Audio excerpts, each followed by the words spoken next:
J'ai appris quelque chose, il faut être patient pour construire les grandes choses. Il faut avoir de la persévérance pour aller de l'avant. Le marché se construit.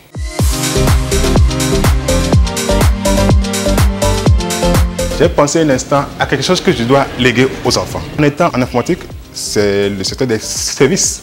Il n'est pas évident que je laisse des routeurs, des ordinateurs, des casques, de matériel, disons de la ferraille comme héritage. Donc c'est de là que j'ai atterri en agro. J'ai trouvé un ami qui m'a soutenu. Il m'a aidé à cibler une zone. Je suis atterri déjà et les démarches ont commencé. On a trouvé la terre. On a acheté la terre, on a fait le déblayage, on a embrassé la terre. On a choisi de faire du maïs, du soja. On a choisi de faire aussi de l'élevage, volaille, des petits ruminants, les moutons, les cabrets, lapins. On a voulu tout toucher. C'est un faisant qu'on commence par découvrir la réalité de l'agriculture. L'agriculture béninoise qui est tributaire de la pluie. C'est là le vrai danger. Tu sèmes, tu attends la pluie. Si la pluie ne vient pas, tout ce qui est investi là, partir, il faut le prendre avec quel argent? Les réalités sont là. Il y avait aussi les animaux là, pour les nourrir, pour les encadrer. Que j'ai commencé par découvrir les réalités. J'ai dit bon, maintenant là, il faut faire la part des choses.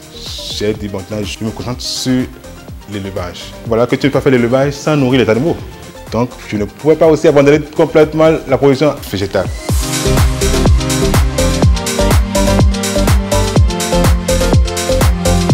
En faisant, j'ai découvert que la vente des animaux était encore un problème. C'est celui qui vient acheter là, qui vient me faire le prix. J'ai dit quoi? Ça veut dire qu'il faut créer une chaîne de valeur. Et ce faisant, j'ai découvert la transformation. Et je me suis mis à petit à petit, pour ne pas abattre les volailles et les vendre frais. Et de là, je suis tombé sur les viandes fumées, qui étaient quelque chose d'un peu rare. C'était seulement des produits importés qui étaient fumés. J'ai commencé par faire la transformation des volailles de manière archaïque. Avec les moyens de bord, il fallait s'améliorer. Parce qu'en toute chose, il faut toujours chercher à s'améliorer.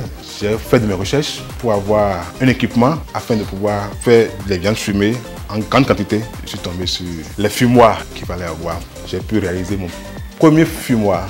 Année en année, il y a eu des informations qui me permettent de fumer tout. Et aussi les grillades.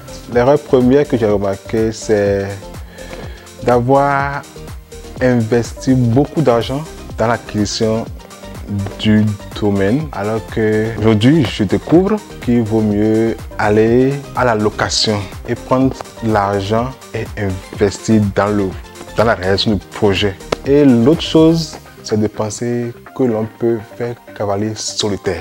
C'est un souci sociétal parce que notre éducation ne nous a pas appris à travailler en groupe et ça joue beaucoup sur nous. Typiquement en agro, on ne peut jamais faire cavalier solitaire.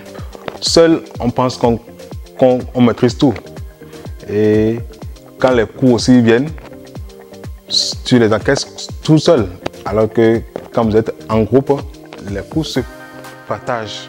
Je dis souvent, pour celui qui veut avancer, il se réfère à ceux qui sont devant lui. Et pour aussi avancer réellement, il faut avoir de grands rêves. Il faudra que tes rêves te dépassent, de sorte que tu ne perds pas de vue ton rêve.